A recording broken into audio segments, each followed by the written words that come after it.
thank you so much for having us today and for allowing us into your classrooms and getting just a screenshot, just a little baby shot of what you guys are doing. You're doing some really great things, and we're excited to share the things that we've seen that are going really well and share some ideas for leveraging what you're doing. We'll begin with, I have my clicker, I'm walking with the feedback on observation data. Just give you a couple of seconds to look that over.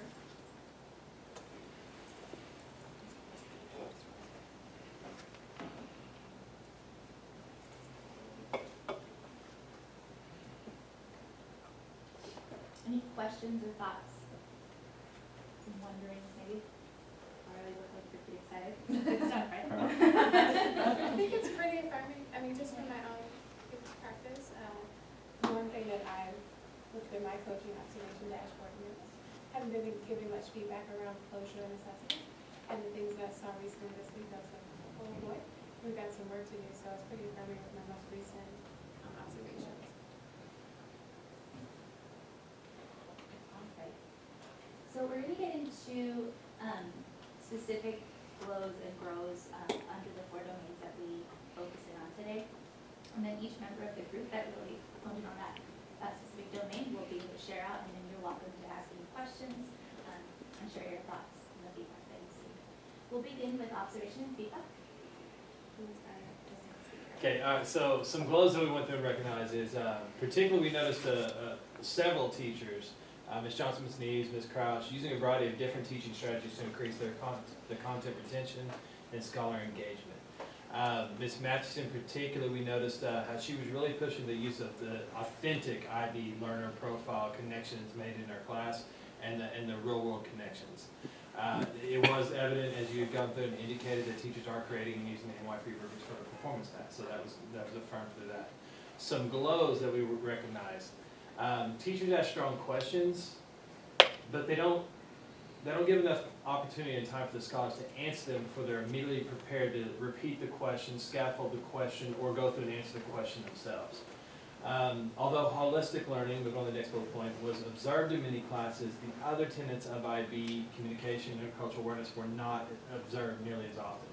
And the teachers use whole group CFUs often, and there are limits to select, answers to select scholars. So it's either we use a lot of the whole group CFUs, so don't really know before you're proceeding on, or the answers were limited to maybe the same 3 to 4 scholars answering all the questions. Some suggestions that we go through and have pertaining to each of those. One is to script CFUs to be issued independently to scholars using a variety of strategies, whether it be cold calls, whiteboard, HCD cards, other CFU strategies, to ensure that the knowledge of those individual scholars prior to moving to the next progression within the lesson plan cycle. That'll go through and kind of be aware of that third bullet point of the GROW of eliminating the whole group CFUs and the limited scholar responses. We also want to go through and train teachers in crafting statements of inquiry that foster scholar connections to the 3 tenets of IB, that holistic learning, the communication and cultural awareness, that are to drive scholar discussions in class, and you can always go through and reach out to North Hills for support on that. The last suggestion we have is to script out scaffolded questions for high-level CFUs and use the IPD meetings to role-play delivering those questions to scholars, and also just to practice and observe teachers to provide strategies such as turning talks, wait time, scholar answers, again, correlating to that first bullet point of that first GROW. Any thoughts? Yeah, I mean, this seems right in terms of the growth areas. We're seeing that a lot of our teachers are able to reach that high-level questioning, but then when scholars don't know, they usually drop too low, or they just wait for another scholar to answer incomplete or not right is right, and move on. I'm very happy that you're seeing NYP rubrics, because the end of September is the first deadline we gave them for really just playing with this and trying it out, because it's so new, and as a team, if you saw that, that's a really good marker for us.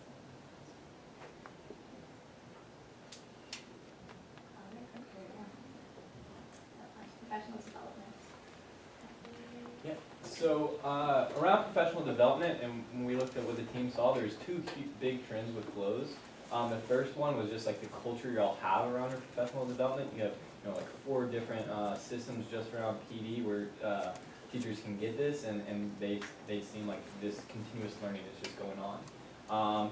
And then also the big glow is like kind of around that IB thing, especially around the 9th and 10th. We really want to highlight. So many people talked about the differentiated PD where you pulled them out on rubrics. The 9th and 10th ones started to make the NYP rubrics and the assessments. And that's just a huge thing in IB is like, the assessments rubrics a lot more high leverage than like, the learner profile or something like that. So it's really good to see that you're starting getting traction around that.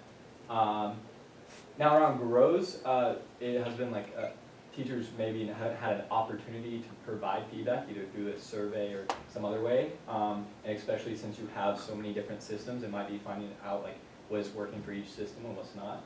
And also, again, around that differentiation, and why the NYP is going strong, the plan for rollout that you have in here is just really thought out, well planned, and it is going to work.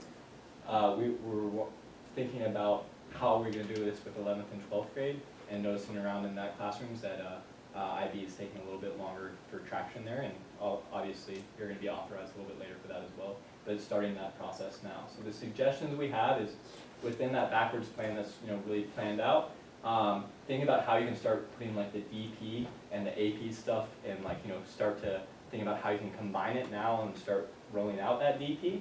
And a good point of contact would be Northville's, who obviously had to go through this same type of transition and still kind of there. And that will hit a lot with 11th and 12th grade. Also, create opportunities for feedback. And I know sometimes that there's this culture of too many surveys. So if you just feel like it would be better just like on a Wednesday PD, almost have like a focus group, like here's all the systems, what, like almost town hall, like what's working, what's not.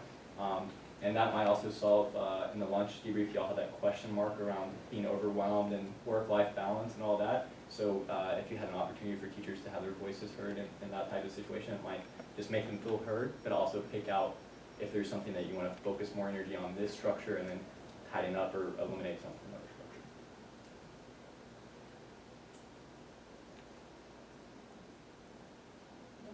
So I feel like when we come on October 15th, we can hash out a lot of this. Really being proactive about what do DP courses look like, and so we'll have a plan to get our 11th and 12th graders on something on this front. I'm also just glad to hear the feedback around the NYP professional development. I'm just saying I facilitated it. I was really nervous, just about like where all my teachers are, because they're varying levels, and some have been trained, some haven't, and so just trying to leverage their like expertise, some of them, and some of their just newness to it was really important. So that's really good to hear. In addition to, I think you hit right on it, Hutch, that I worry about survey overload. Like that's one of the things we heard last year, and so I just as a building leader been a little bit apprehensive. I'm like, I know they're gonna get that collaboration day survey, and I know they all need to fill it out. And so just trying to like figure out when is the right time. I feel like I don't know if anyone has ever jumped double it, like not quite knowing when to jump into it and get that information, like when would ever be a good time to do it. And so I think focus groups are, kind of one way to do it, but definitely for us to kind of open up and expand like how we can get that feedback is, I think, a good challenge for us. All right, moving on to DDI. Awesome. So we want to start with 3 glows around data-driven instruction. The first being that your content and your grade level teams have these specific protocols, and we heard them being referenced again and again by teachers today, for analyzing data, but also for trying to understand like those trends and the reasons behind or the root causes for the data. So not just what the number is, but kind of what it means and where it's coming from and how can we combat that. The second glow is around the implementation of these PEP plans and how they're really driving scholar ownership of their academic, social, and leadership progress. So just anytime we see scholars like owning their own data and their own learning, which is something we really wanted to celebrate for you guys. And then our third glow is that teachers who were interviewed clearly explained the importance of data and could also show how they were using it, maybe even beyond the expectations you guys had as a campus. So 2 examples we wanted to shout out were Mr. Springer tracking AP standards in his class, and then Ms. Crouch has a supplemental Excel tracker. So just really interesting things going on with data and just really showing that coming from you guys down to your teachers and then your scholars, there's really like some awesome data-driven decisions going on here. So moving on to 2 grows. The first thing we wanted to note is that data walls are present, but they're not being utilized intentionally to impact teacher use or scholar internalization. So we noticed that even though they were present and sometimes updated, sometimes not, we didn't really hear them being referenced or referencing the summative assessment that went along with them, or kind of just what the data was showing. So we weren't sure that teachers were making the best decisions based on the kind of data they were tracking, or that scholars really knew what that data meant for them or for their class period or anything like that. And the second grow is that while EPA's data is being used to drive your intervention programs, teachers noted that the data can be a bit overwhelming, and so it's not being used in a consistent way to inform their instruction. So we heard we get back all this ACT data, and that can just be a lot of data to look at. And so moving on to 2 suggestions around these growths. The first would be to norm in content or grade level teams, around which pieces of data should be tracked and displayed, and then to follow up by providing appropriate tools and resources to support this implementation. So since we know you have these great team structures already, we thought that they could have the opportunity to decide which standards make the most sense to track or which pieces of data. But then we know there are also, as a network and as a campus, there are so many tools for tracking data from PowerSchool, these supplemental trackers, AP standards. So just making sure that whatever the team decides on, you guys give them the training or support in actually using that data and being able to track and display it effectively, so that it trickles down to our scholars being able to understand that data and internalize, and kind of like they're doing more qualitatively with those PEP plans. And then our second suggestion would be to focus that EPA's data analysis on a more targeted area. So you guys could choose a grade level, a content area, or even one of the bands of our CRS standards, and use that to inform intervention groups. And then consider attending a team data meeting after a large pool of data has come back, so like that ACT, to provide additional support to the team in focusing down and looking for those trends in a really large pool of data.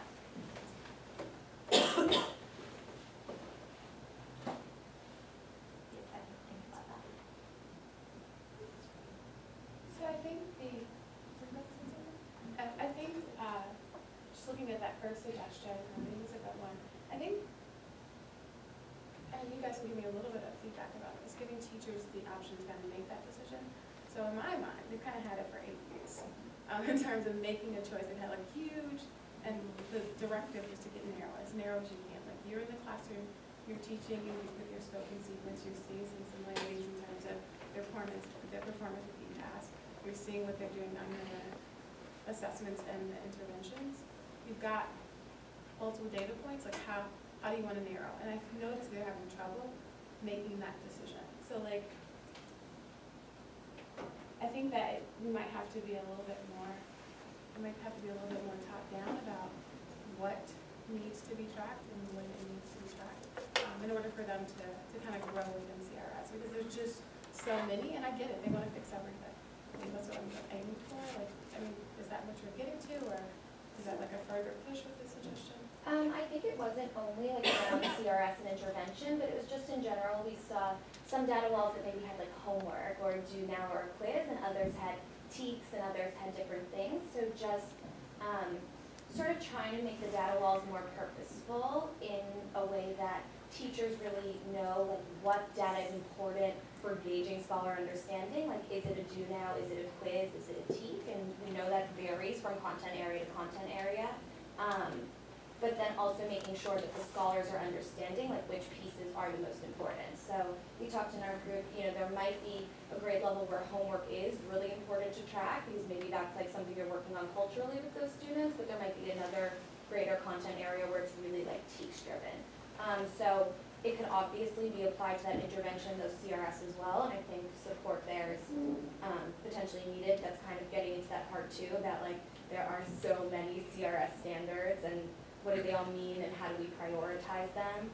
But in that first piece, up to you guys, of course, but we were kind of just thinking really generally, which standards should be tracked and which assignments should be tracked.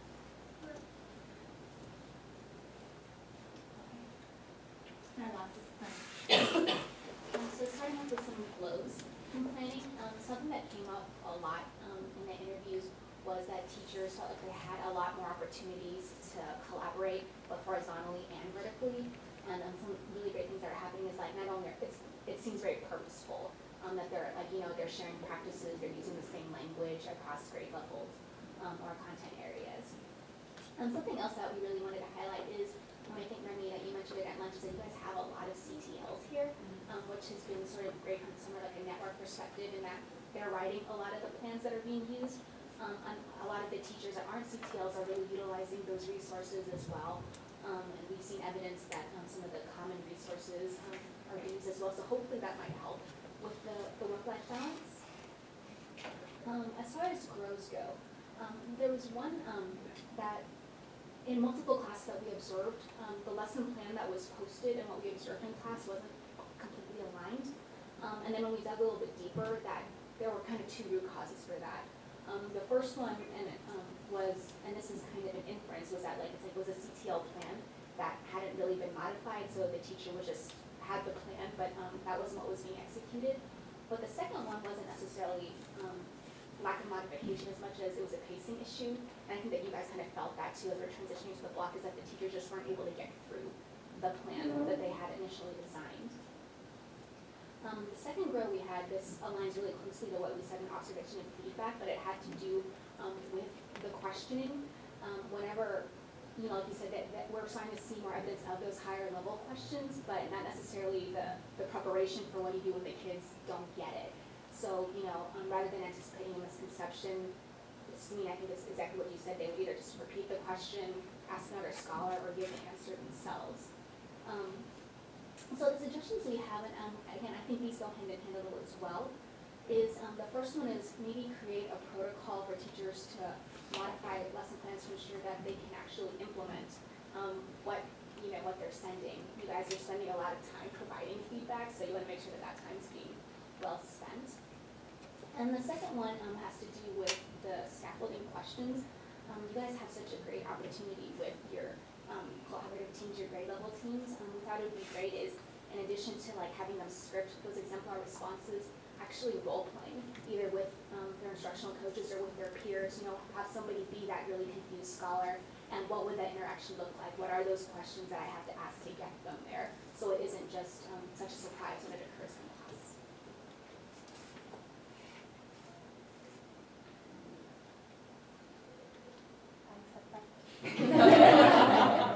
Knowledge.